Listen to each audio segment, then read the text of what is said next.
Hello students, question number 22 from JEE in 2021, 25 July, shift 1. The question is, if the value of this whole expression is L, then आपको बताना है L square क्या आएगा। तो यहाँ पर दो सीरीज़ है बेसिकली, इन दोनों सीरीज़ के सम की बात की है, तो इन दोनों सीरीज़ का सम निकाल लेंगे हम बेसिकली। ये एक इनफाइनाइट सीरीज़ है, ज्योमेट्रिक प्रोग्रेशन है, तो 1/3 प्लस 1/3 स्क्वायर प्लस 1/3 क्यूब से लेके इस तरीके से इनफाइनाइट तक का ये जो सम आएगा, ये आएगा first term a/1 minus r, और कॉमन रेशियो जो है 1/3 है, इस वजह से ये आ जाएगा। तो 1/3 इंटू 3/2 हो जाएगा, यानी कि 1/2 बेसिकली इसकी वैल्यू आ जाएगी इस पूरे एक्सप्रेशन की। उसके बाद इसकी वैल्यू की अगर बात करें तो इसको मैं s कह देता हूँ। तो s इज इक्वल टू हो जाएगा हमारे पास 1 plus 2/3 plus 6/3 square plus 10/3 cube से लेके इस तरीके से वैल्यू है। हम लोग इस पूरे टर्म सीक्वेंस को 1/3 से मल्टीप्लाई कर देंगे तो यहाँ आ जाएगा s/3 इज इक्वल टू, और एक एक टर्म शिफ्ट कर देंगे तो यहाँ 1/3 प्लस यहाँ आएगा 2/3 स्क्वायर प्लस यहाँ आएगा 6/3 क्यूब से लेके इस तरीके से ये नेक्स्ट टर्म्स मिलेगी। और बेसिकली यहाँ अगर देखा जाए तो आ जाएगा 10/3 से लेके इस तरीके से। इन दोनों सीक्वेंस को सब्ट्रैक्ट करूँगा तो 2/3 टाइम्स एस आ जाएगा यहाँ पर, और is equal to 1 plus 2/3 minus 1/3 करेंगे तो आएगा 1/3 प्लस इन दोनों को सब्ट्रैक्ट करेंगे तो आएगा 4/3 स्क्वायर। उसके बाद इन दोनों को सब्ट्रैक्ट करूँगा तो आएगा 4 प्लस आएगा 4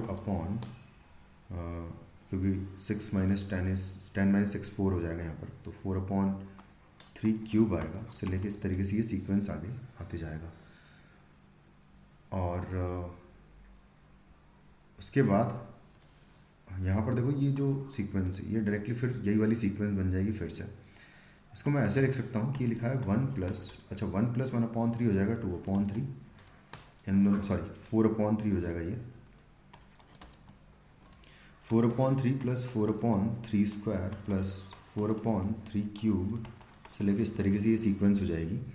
यहाँ से इस पूरी टर्म्स अगर मैं 4/3 कॉमन ले लूँगा तो 2/3 टाइम्स एस चल रहा था इज इक्वल टू 4/3 अगर कॉमन ले लूँगा तो बच जाएगा यहाँ पर 1 प्लस 1/3 प्लस 1/3 स्क्वायर से लेके इस तरीके से।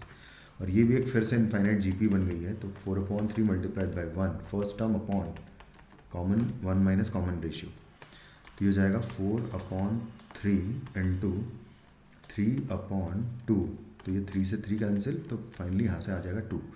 तो s/2s/3 का वैल्यू आ गया है 2, तो s इज इक्वल टू हो जाएगा 3, ये वैल्यू आ जाएगी।